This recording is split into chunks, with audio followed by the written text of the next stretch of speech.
Assalamualaikum warahmatullahi wabarakatuh.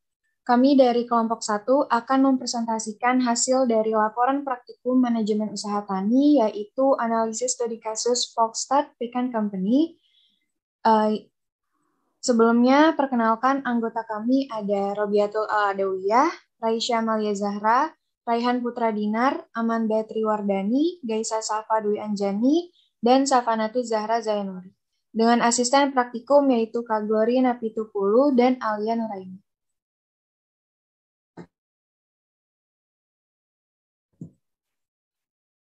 Selanjutnya akan dilakukan pembacaan soal.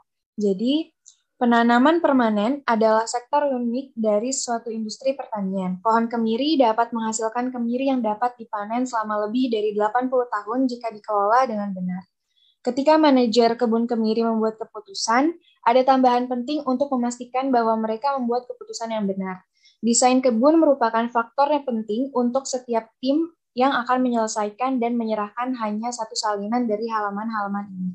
Salinan lain dapat digunakan untuk membuat catatan dan perhitungan dipertimbangkan. Ada lebih dari 500 varietas pohon kemiri dan memilih jenis pohon yang tepat untuk situasi lokal adalah sangat penting. Selanjutnya akan dilanjutkan oleh teman saya.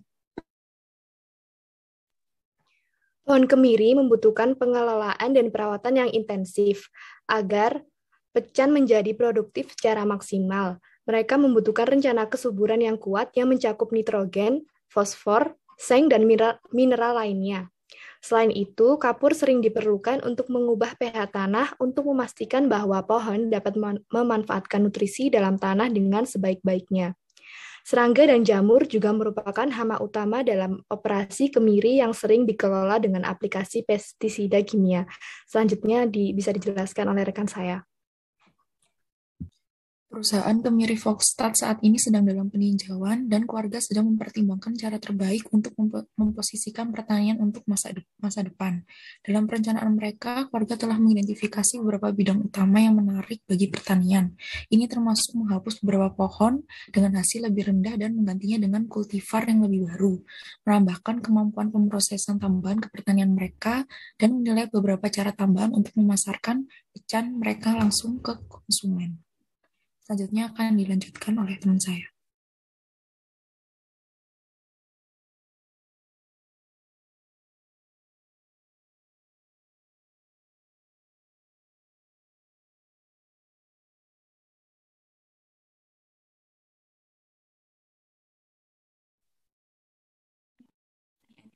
Yaitu adalah jika Volkswagen memutuskan untuk menambah peralatan pengolahan, outlet apa yang bisa digunakan Volkswagen untuk memasarkan produknya.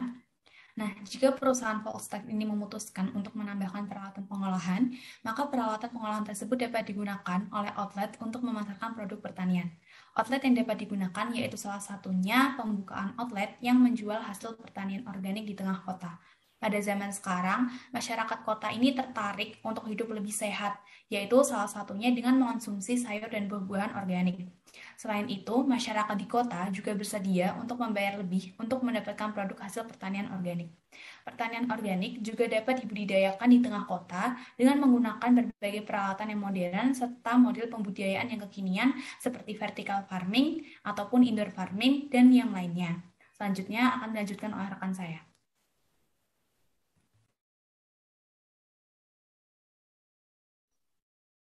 Soal yang kedua adalah sebutkan dua kemungkinan jenis organisasi bisnis yang sesuai untuk Voltas Pekan Company dan berikan dua keuntungan dan kerugian untuk setiap jenis organisasi.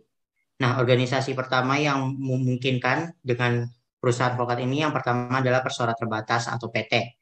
PT ini adalah perseroan yang terbentuk badan hukum resmi yang kepemilikannya dinyatakan dalam saham. Saham yang menjadi modal pendirian perseroan terbatas dapat diperjualbelikan untuk mengubah kepemilikan perseroan tanpa membuarkan perseroan tersebut.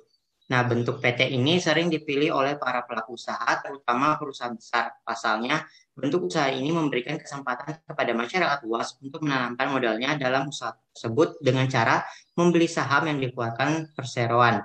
Dengan membeli saham di suatu perusahaan, masyarakat juga menjadi pemilik perusahaan tersebut.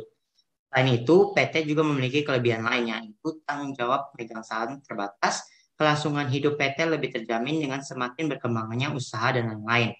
Tetapi persoalan terbatas atau PT ini juga memiliki kekurangan.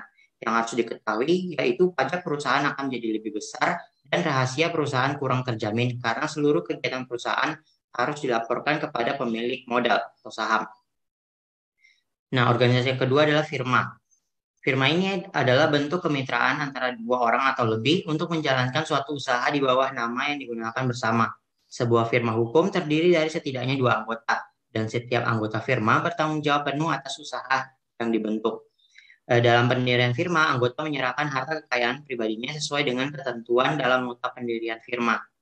Jika suatu perusahaan menderita kerugian atau bangkrut, semua anggota bertanggung jawab. Perusahaan bukanlah badan hukum seperti perseroan terbatas.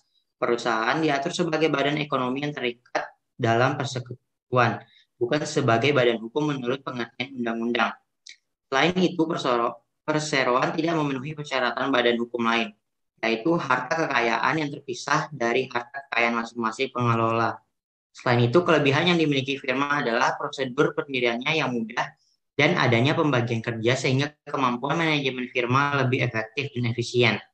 Tetapi kekurangan yang dimiliki firma antara lain adalah kelangsungan firma tidak terjamin karena firma akan bubar jika ada anggota yang keluar, menimbulkan perselisihan jika pembagian keuntungannya kurang adil. Selanjutnya akan dibacakan oleh teman saya. Selanjutnya nomor 3 yaitu salah satu pertimbangan terpenting yang harus dilakukan oleh para petani kemiri adalah keputusan untuk mengganti pohon kemiri asli dengan varietas pohon yang lebih baik. Pohon kemiri asli menghasilkan sekitar 750 ton per hektar pohon.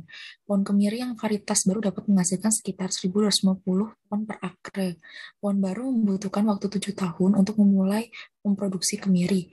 Berapa tahun yang diperlukan untuk menutup atau memulihkan investasi dalam mengganti pohon asli dengan pohon varietas baru dengan asumsi harga rata-rata $3 per pon. Biaya 3.000 per pon untuk mengganti pohon asli dengan varietas pohon yang lebih baik. Dapat diketahui yaitu kemiri asli X sama dengan 750 pon per hektar.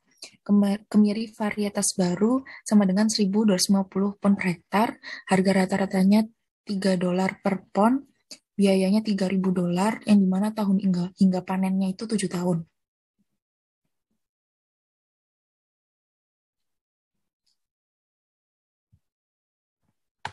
Yang ditanya adalah berapa tahun yang dibutuhkan untuk menutup atau memulihkan investasi dalam mengganti kebun asli dengan pohon yang lebih baik. Dapat dijawab yaitu pendapatan X-nya didapat $2.250, pendapatan Y-nya didapat $1.517,571. Total biayanya yaitu 750 pon dikali $3 kali 7 tahun ditambah $3.000 didapat $18.750. Besar total biayanya 750 pon dikali $3 dikali 7 tahun dapat dijawab yaitu $15.750. Tahun pengembaliannya yaitu $15.750 dibagi 505,857 pon dikali $3 dikali 7 tahun, yaitu 1,4. Jadi butuh 1,4 tahun untuk menutup atau memulihkan investasi dalam mengganti kebun asli dengan pohon yang lebih baik. Selanjutnya akan dilanjutkan oleh teman saya. Selanjutnya yaitu nomor 4. Bagian dari membangun bisnis yang sukses adalah mengumpulkan tim spesialis untuk memberikan pengetahuan dan saran ahli untuk membuat keputusan terbaik. Sebutkan 4 spesialis yang harus dimiliki Brian dan Brianna dalam tim produksi dan manajemen mereka. Yang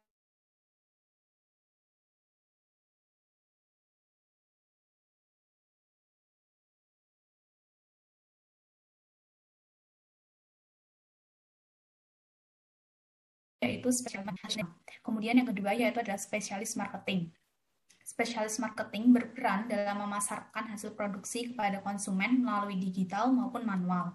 Yang ketiga yaitu spesialis pengelolaan budidaya pertanian.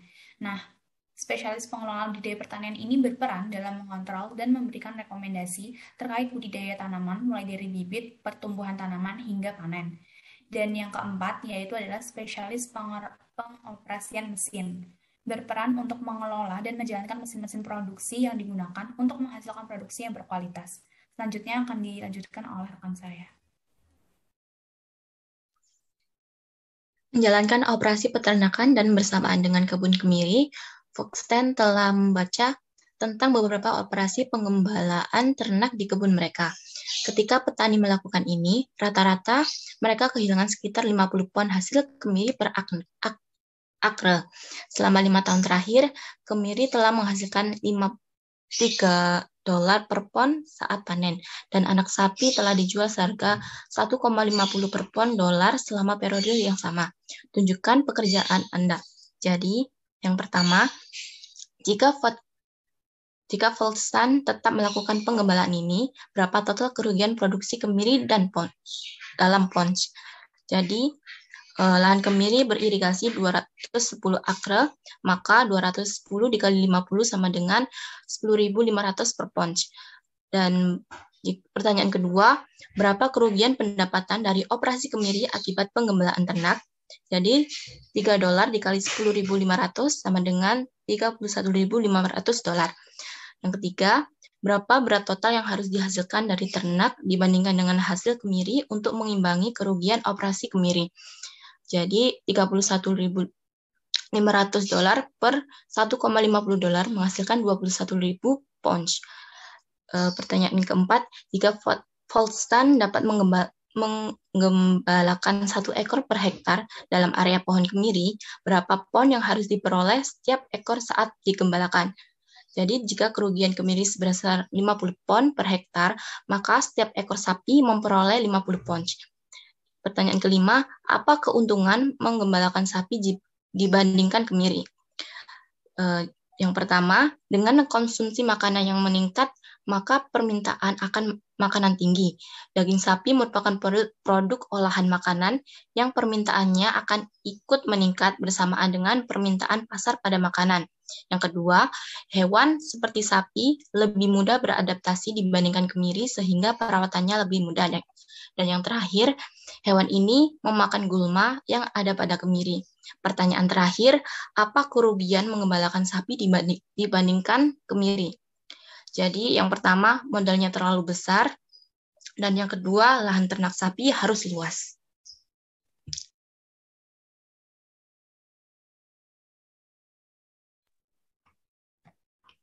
Selanjutnya, nomor 6, sebutkan 5 badan regulator yang potensial yang mungkin berinteraksi dengan produsen kemiri saat melakukan bisnis. Yaitu yang pertama adalah Badan Pengatur Keuangan. Yang kedua ada Badan Pembinaan Hukum Nasional. Yang ketiga adalah Lembaga Pembiayaan Industri. Yang keempat, Badan Pengatur Standarisasi Produk Nasional. Dan yang kelima, Badan Pengatur Hilir Minyak dan Gas. Selanjutnya bisa dijelaskan oleh rekan saya.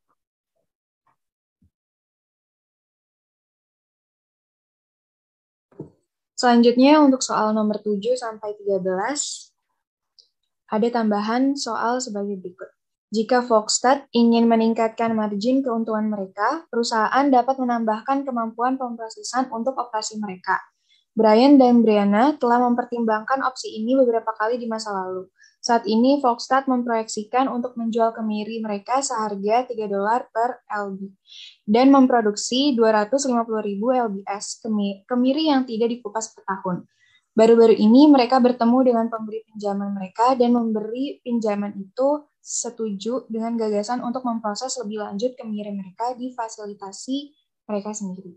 Dia mengatakan kepada mereka bahwa bank akan menawarkan pinjaman 7 tahun dengan pembayaran tahunan yang sama dengan bunga, yaitu sebesar 6,5%. Pembayaran tahunan adalah sebesar $182,37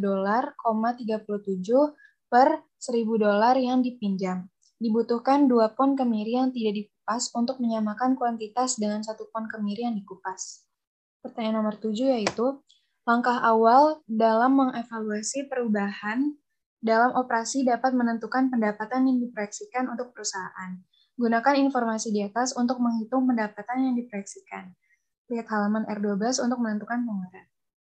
Pertanyaan yang A yaitu, berapa proyeksi pendapatan kemiri mereka? Jawabannya adalah quantity kali price, yaitu 250.000 dikali $3, yaitu hasilnya adalah sebesar $750.000. Berapa total biaya langsung per hektar? Pada R12 terdapat total direct express sebesar $1.391,33 sehingga jika dibagi 210 totalnya adalah $6,625. Untuk yang C, berapa biaya total dari overhead per hektar? Pada R12 terdapat total overhead expenses yaitu $434,27 sehingga jika dibagi 210 totalnya jumlahnya adalah $2,068. Untuk pertanyaan yang D, berapa total biaya per hektar? Jadi $1.825,6 ditambah dengan 434,27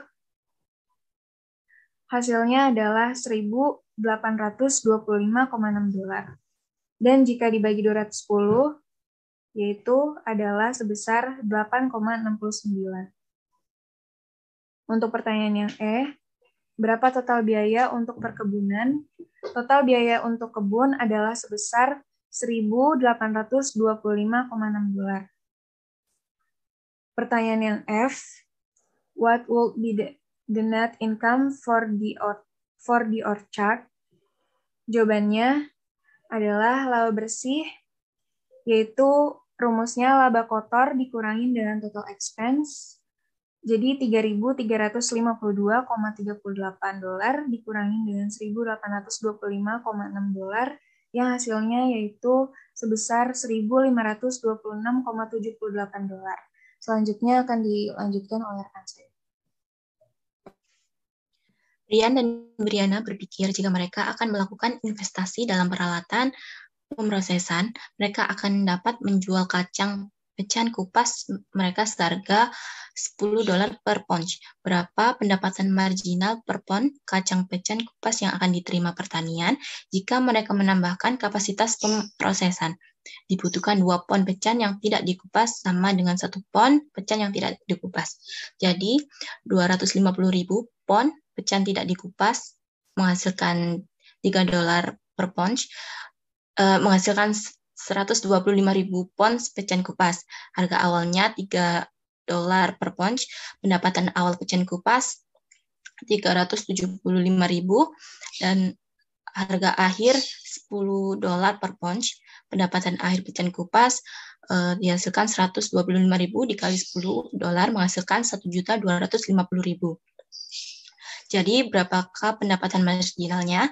Jadi MR 1.250.000 dikurangi 375.000 dibagi 125.000 menghasilkan 875.000 per 125.000 menghasilkan 7. Jadi pendapatan marginalnya adalah $7 untuk setiap pound pecahan yang ditambahkan. Selanjutnya akan dilanjutkan oleh rekan saya. Selanjutnya yaitu nomor 9.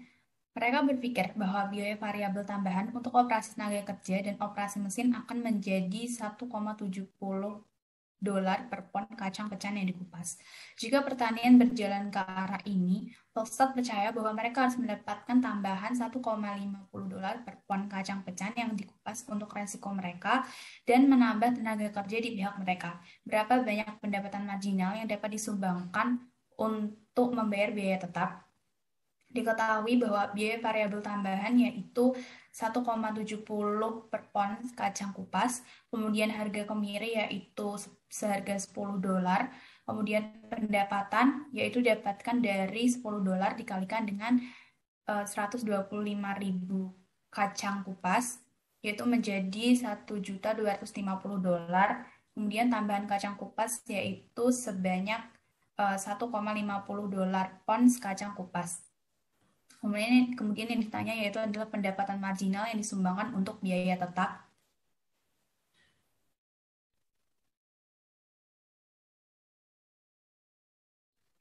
Maka yaitu $1,50 dikalikan 125.000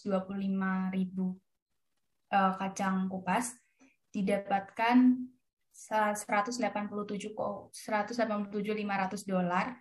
sehingga total pendapatan marginal tersebutlah yang akan membayar biaya tetap.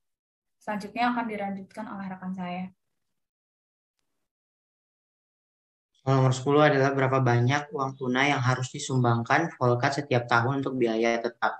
Jawabannya pada biaya pajak real estate dikeluarkan sebesar $15,3, untuk asuransi pertanian dikeluarkan $69,29, biaya tenaga kerja $5,59, penyusutan mesin dikeluarkan sebesar $324,63, depresiasi bangunan sebesar $5,89, biaya lainnya $13,48. Jadi total pengeluaran perusahaan Volkat tiap tahunnya adalah $434,27. Selanjutnya akan dilanjutkan oleh teman saya.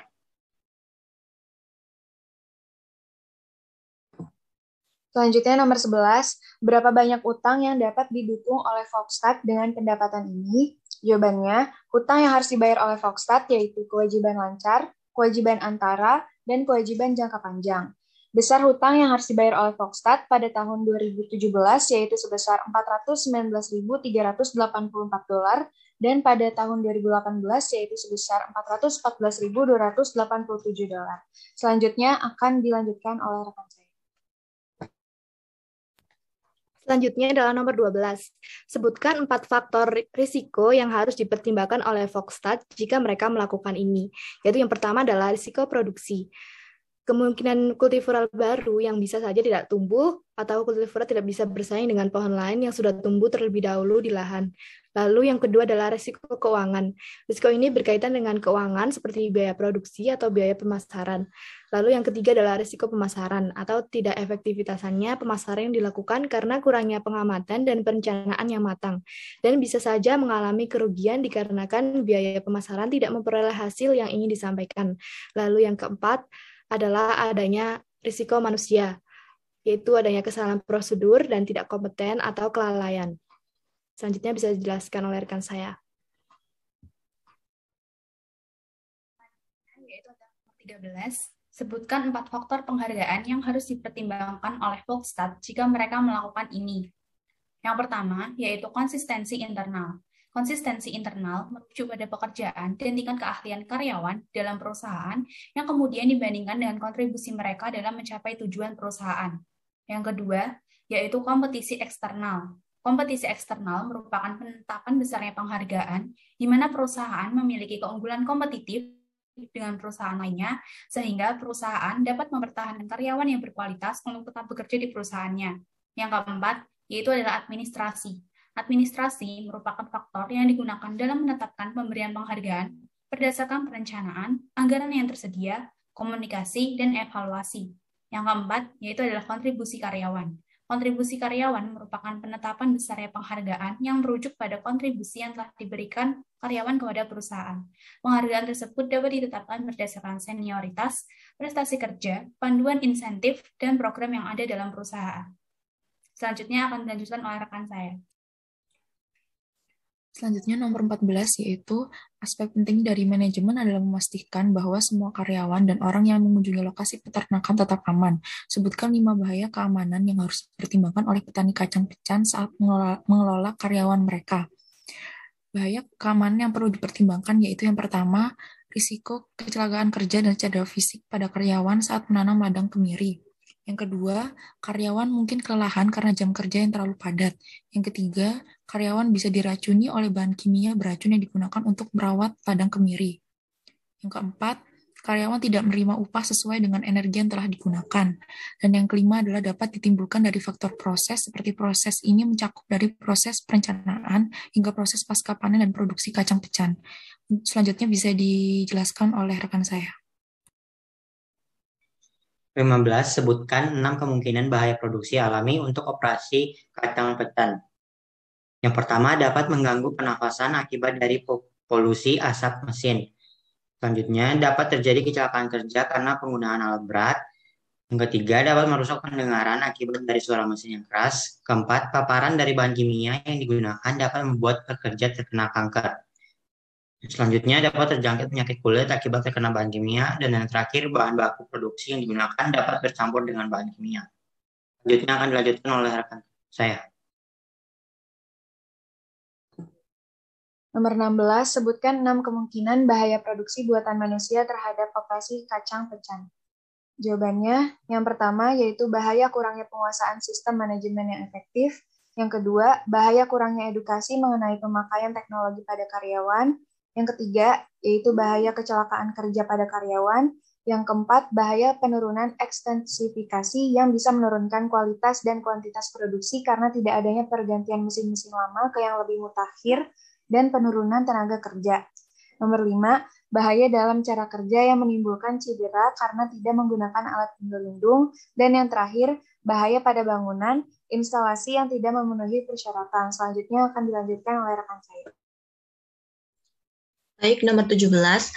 Apa 4 cara yang mungkin mereka dapat berpotensi meningkatkan pendapatan mereka? Yang pertama, memperluas area perkebunan kemiri. Yang kedua, pemilihan bibit unggul. Yang ketiga, meningkatkan kemampuan operasional. Dan yang terakhir, meningkatkan pemeliharaan dari tanaman kemiri. Selanjutnya dilanjutkan oleh rekan saya. Selanjutnya nomor 18, jika Foxstats memilih untuk menambahkan pemrosesan, mereka mungkin juga mempertimbangkan untuk menambahkan promosi pemasaran konsumen langsung. Media sosial merupakan aspek penting dalam mengembangkan basis pelanggan setia untuk usaha kecil.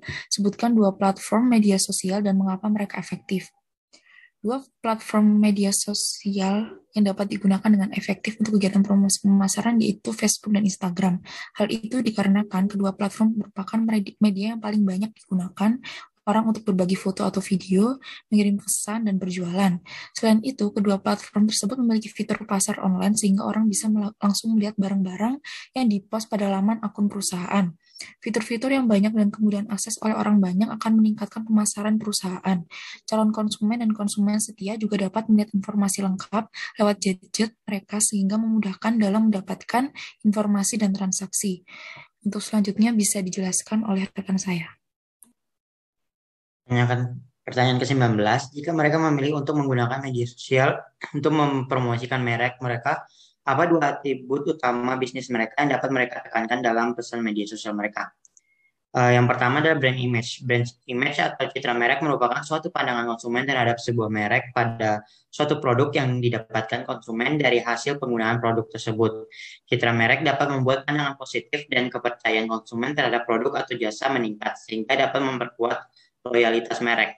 Loyalitas merek dapat membuat image baik, tepat, dan sesuai dengan selera konsumen terhadap produk dan jasa yang dihasilkan.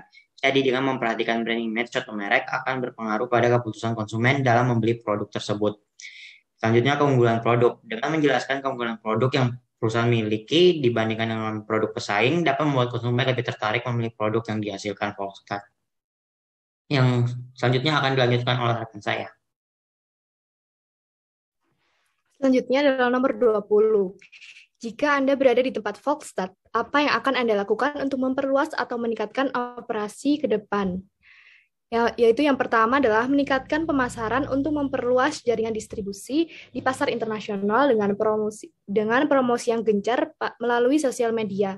Lalu yang kedua adalah mengubah varietas yang kurang potensial menjadi varietas baru yang setidaknya memiliki peluang lebih besar. Lalu yang ketiga adalah melakukan pengolahan lahan yang maksimal untuk meningkatkan hasil produksi kemiri. Lalu melakukan perekrutan tenaga kerja berkualitas untuk mendukung proses produksi. Lalu selanjutnya terakhir adalah mempertahankan atau meningkatkan kualitas produksi dan pelayanan customer sehingga operasi perusahaan berjalan dengan lancar. Selanjutnya bisa dikembalikan ke moderator. Baik, demikian presentasi laporan hasil praktikum manajemen usaha tani dari kelompok kami. Kurang lebihnya mohon maaf. Sekian dan terima kasih. Wassalamualaikum warahmatullahi wabarakatuh.